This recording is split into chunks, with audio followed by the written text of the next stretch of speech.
many comedians are probably true to what they really believe. But if you are at all countercultural, it's very, very difficult to get on in the industry. So, there are sort of gatekeepers around, what you can get on TV, who's going to commission you to write a sitcom or what have you. And if you don't sort of share a particular outlook, or you particularly touch on controversial issues, then it's very difficult to make a career and make a living out of it. Today on British Thought Leaders, I sit down with comedian Andy Shaw, co-founder and organiser of London comedy night, Comedy Unleashed. The night hosts comedians who challenge conventional thinking and has a reputation for featuring comics who've been cancelled or banned. And he's also a writer and podcast creator for The Spectator. I'm Lee Hall, and this is British Thought Leaders.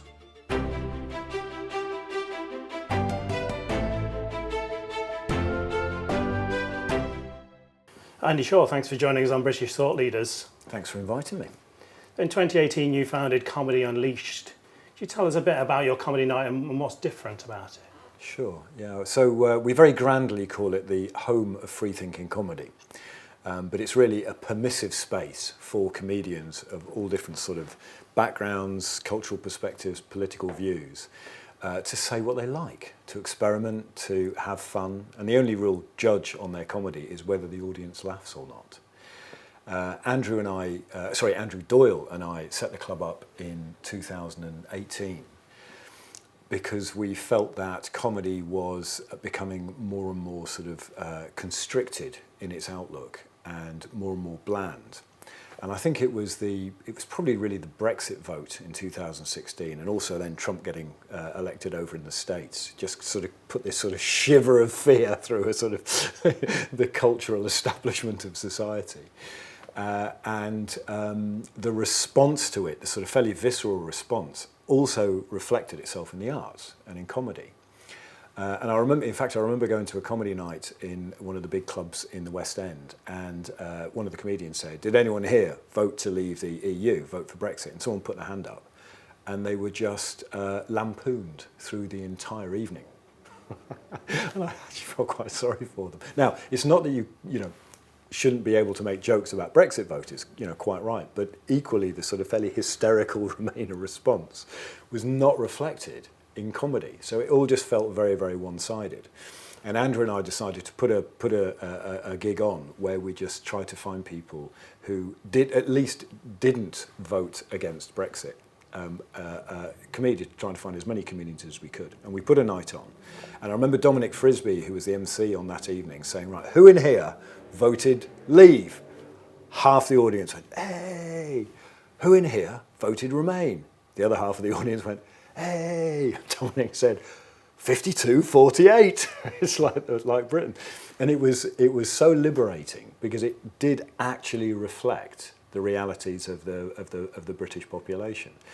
And after we did that gig, so many people kept coming up to me after saying, "Can we have another of those nights? Can you do it again? Can you do it again?" And then we said, actually, let's put some effort into this. And we formed Comedy Unleashed. And we've now had probably about 150 comedians, 160 comedians perform, from sort of big names who perform sets that they wouldn't do elsewhere, or they want to try material out because they're preparing for something that's going to be on the TV, or young comedians who've got good ideas, or people who are a bit countercultural. And it's from every sort of perspective, and we try and mix it up every night. And it's just become a little bit of a countercultural scene, which at least we enjoy once a month. So the ethos on your website is, we believe no comedian should need to self-censor. Mm-hmm. I think a lot of people might be quite surprised that you even need to say that. Like, comedians are known for saying what they think. What made you want to come up with this ethos?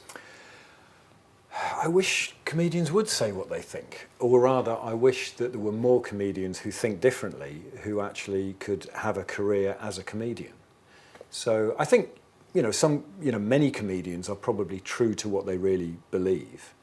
But if you are at all countercultural, it's very, very difficult to get on in the industry. So, there are sort of gatekeepers around, what you can get on TV, who's going to commission you to write a sitcom or what have you. And if you don't sort of share a particular outlook, or you particularly touch on controversial issues, then it's very difficult to make a career and make a living out of it. So I think there is a level of self-censorship going on, where people sort of think, I'll steer away from that subject, and they play it safe, which makes comedy a bit more bland. And there are very clear examples where somebody will say something that is transgressive or a little bit out there or touches on a thorny issue, and they are cancelled. They do lose their gigs, lose their agents, get banned from Twitter, all of that sort of thing. So I think it creates a sort of fairly conformist culture. And I do think that's reflected in the fact that there are literally no sitcoms on TV nowadays. There are very few sketch shows, so all of the sort of everything from Monty Python, Fast Show, Little Britain, where is all of that? So the industry does seem to be sort of quite constrained around, BBC's Live at the Apollo, etc. So yeah, I think there's quite a conformist sort of atmosphere in comedy. And in fact, Kate Copstick, one of the probably the top comedy critic in the UK, said that Edinburgh this year, which is meant to be the alternative comedy festival, felt like the most conformist festival that she's ever been to. So who are these people that you mentioned, gatekeepers, that are kind of trying to control the narrative, if you like? And why are they trying to do that, do you think? Yeah, I don't think it's such a conscious thing of people trying to control the narrative. I just think we've got to a cultural place where sort of culture's sort of been imbued with a little bit of a this is the right side of history. You've got to make these sort of you've got to sort of use culture to make certain points. It's become a little bit more sort of politicized in that way. So that's definitely happened. But a lot of people just go along with it. So you've got a sort of mixture of people who sort of are trying to do this, and a lot of people who just want to sort of play it safe and keep their jobs and make a career and get on. And that is the majority of people. But the actual gatekeepers are the people who give out the awards at the Edinburgh Festival. Certain types of people get awards. I mean, sometimes it looks like a sort of diversity committee checkbox, literally.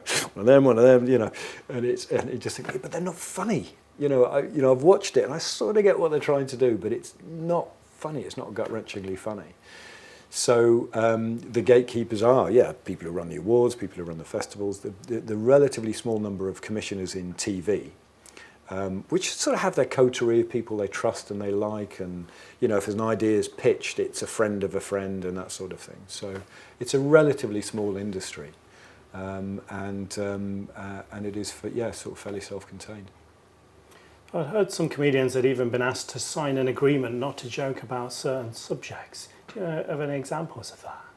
Yeah, I mean, there are quite a few examples. There's some sort of low-level ones where there are pre-agreements signed. I mean, that's not very common, to be fair. Most clubs just book people. But there are a few examples, clubs who sort of really try and exude their values and ensure that all the comedians are not this phobic, that phobic, what have you. It is in the minority, but it does happen. But I think it's more that if you do stray out into controversial topics, you're more likely to just not get booked next time.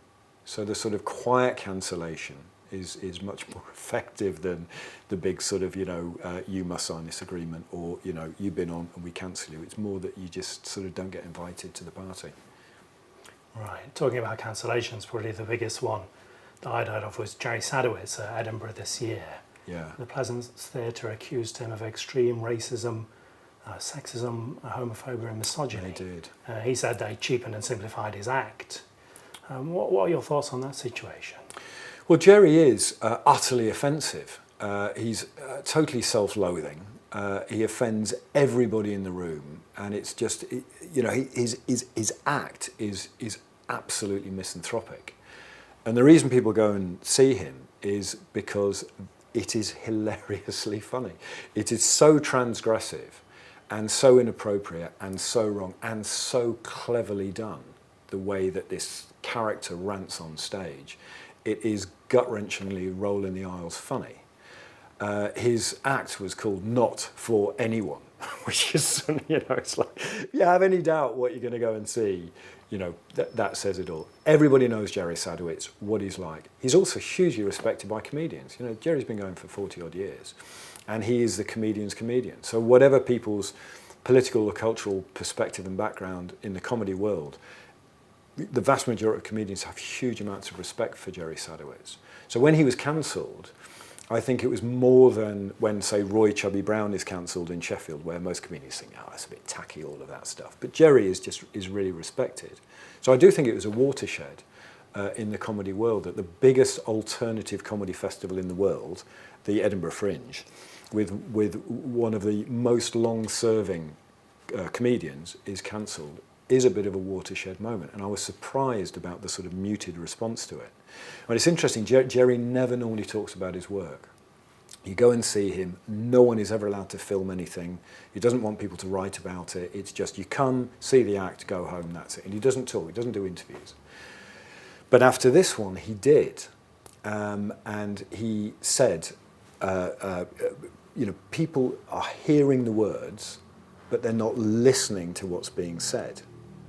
So it's like hearing a word, that's an offensive word, I feel triggered, that's offensive, you shouldn't be able to say that, rather than listening to what he's actually saying and looking at the craft of his act and actually the comedic genius of how he's playing with all these transgressive ideas.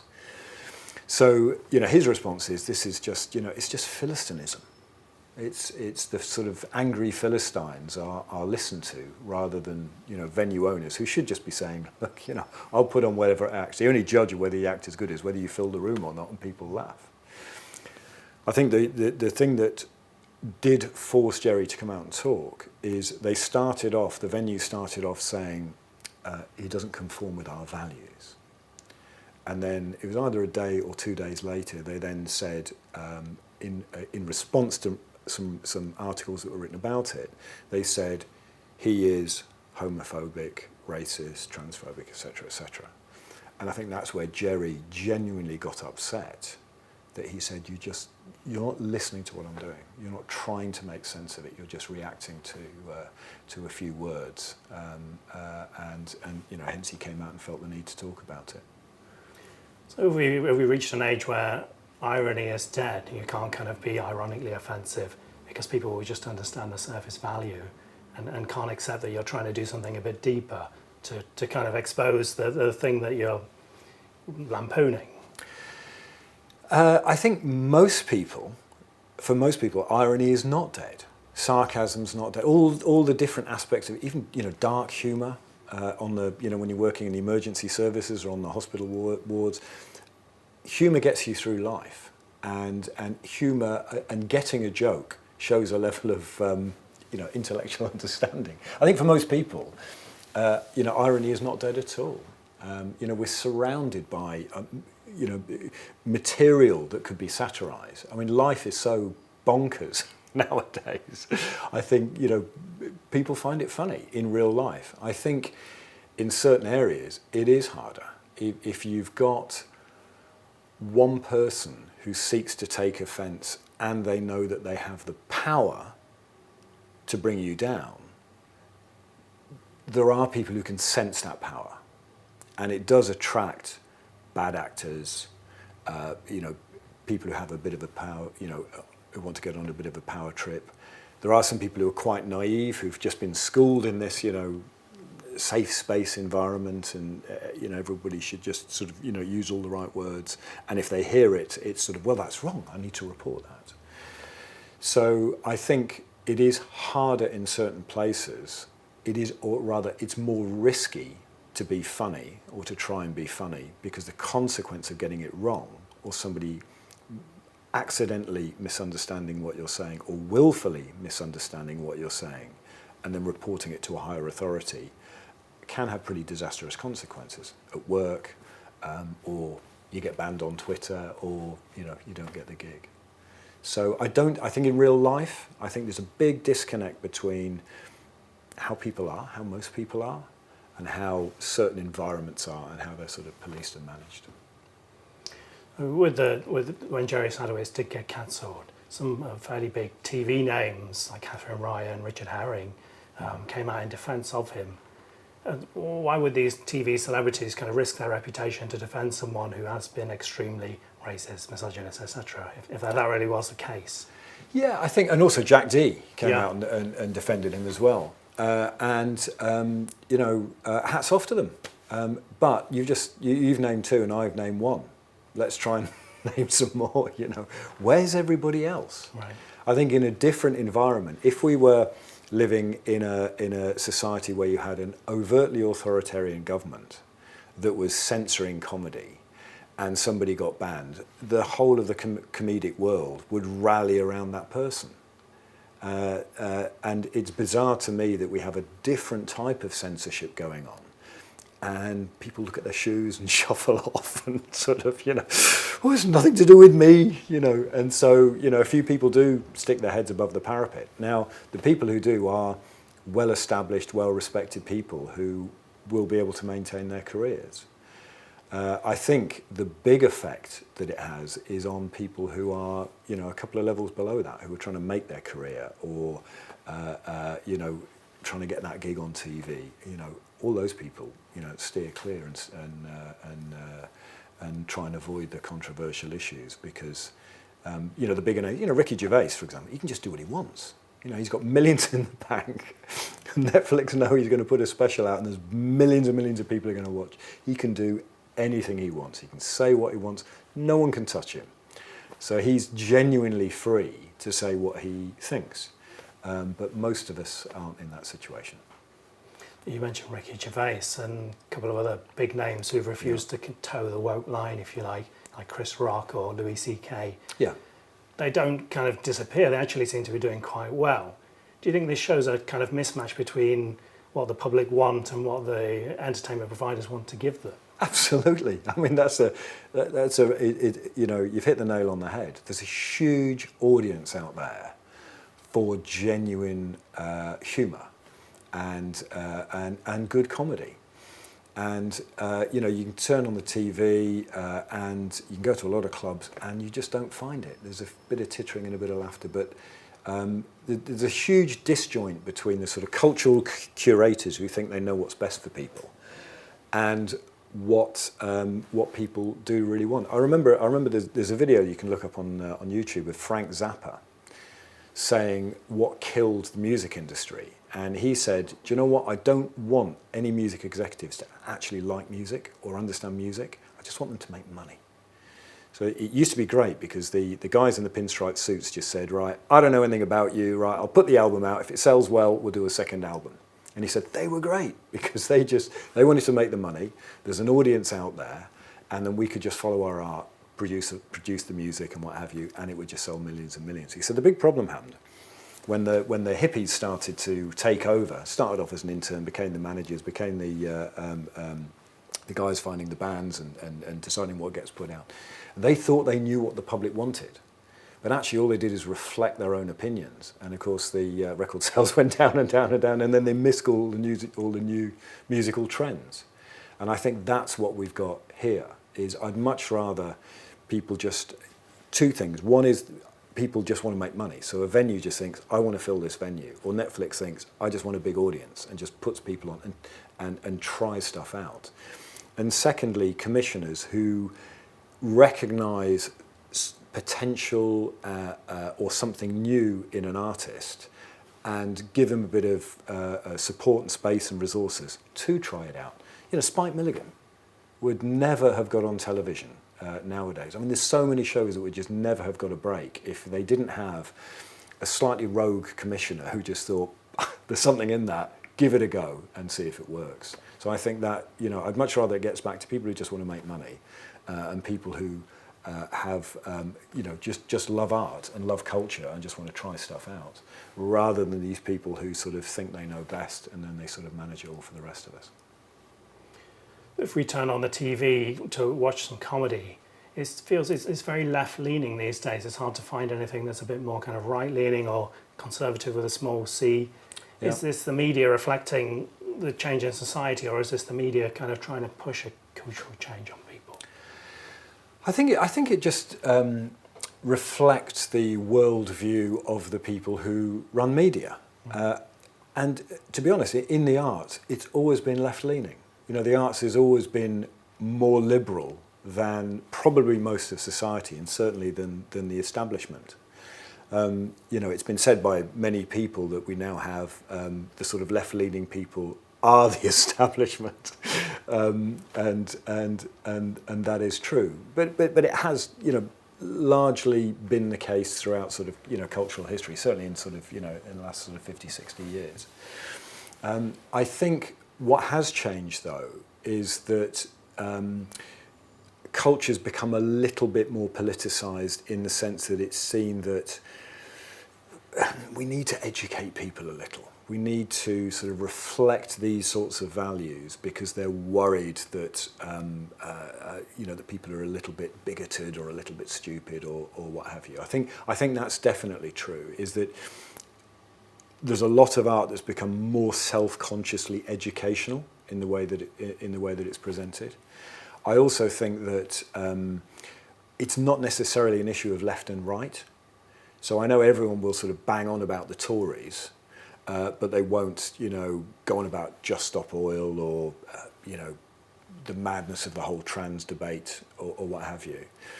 But I think it's more that there's a sort of, I mean, Dominic Frisby says it's more sort of authoritarian freedom loving, and I think there is I think there's some truth in that, there's a sense of we need to sort of manage how people behave a little bit more and control, you know, and just sort of, you know, this is what is acceptable language. There's a sort of educational, supportive, sort of controlling impulse, which is quite predominant, rather than a let's give it a go, see what happens. You know, could go wrong, and that sort of more free thinking, experimentation, and a sort of free spirit, which to me is actually what the lifeblood of the arts is, and the lifeblood of comedy is. If you find something funny and you can make other people laugh, it's funny. So the sort of follow your art, you know, if you think it's funny, you know, go and do it and try it out with an audience. And it might work, it might not work, is actually the only way that art will regenerate itself, and the only way that will bring new comedians through, and new formats and new ways of thinking, and, you know, maybe even new forms of humour. I mean, stand-up's been going for what, 60 years? So, you know, that as an art form, you know, why hasn't it died? Why hasn't that morphed into something else?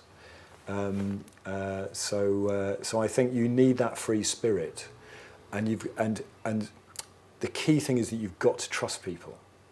You've got to assume the best in other people, and you've got to trust that, you know, people are actually quite good judges of things, rather than try and sort of constrict and manage what is presented to them. So I think, you know, it's a big, you know, the more we can get a free spirit back into comedy, the better comedy will be.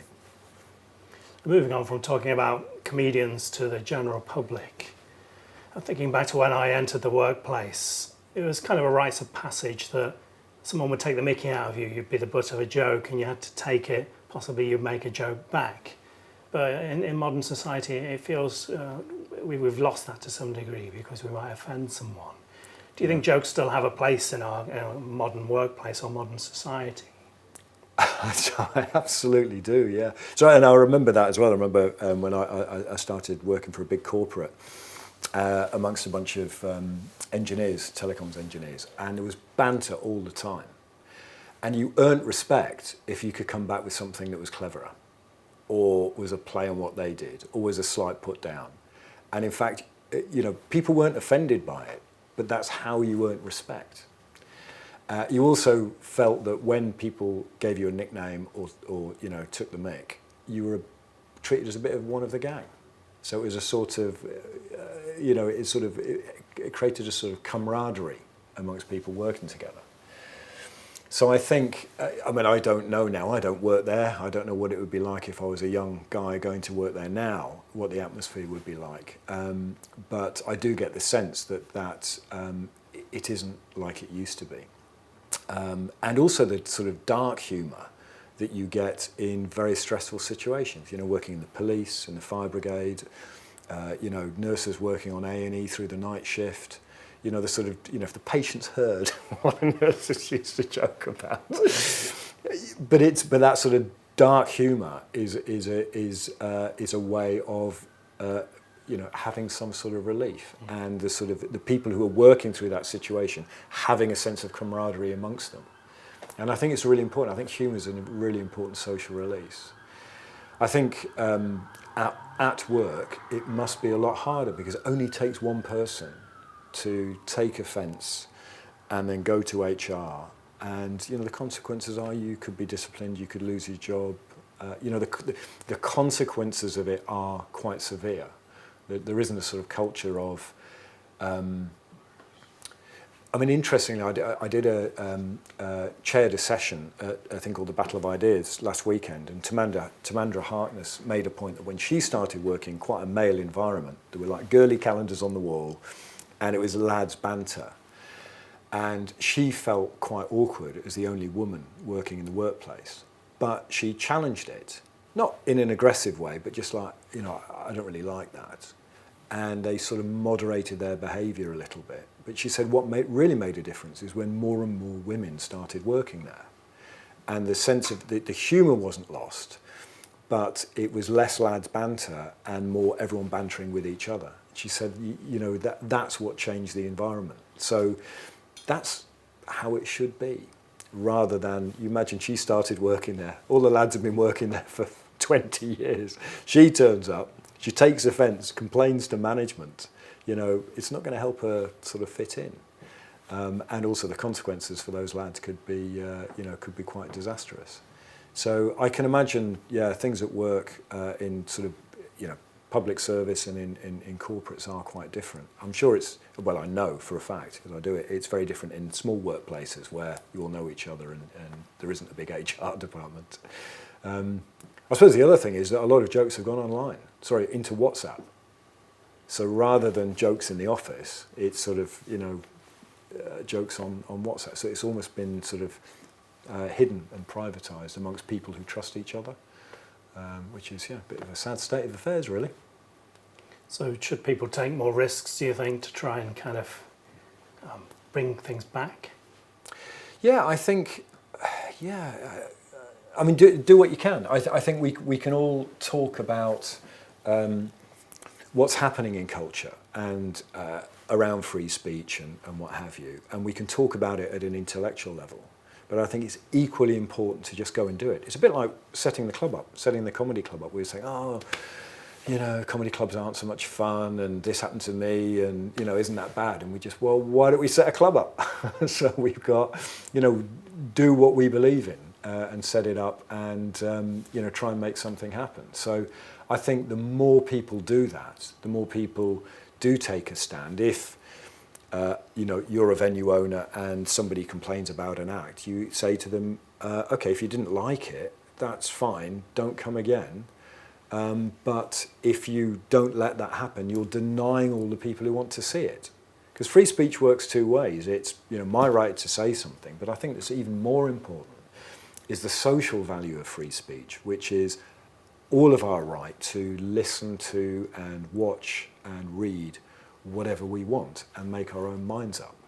I think that is hugely important.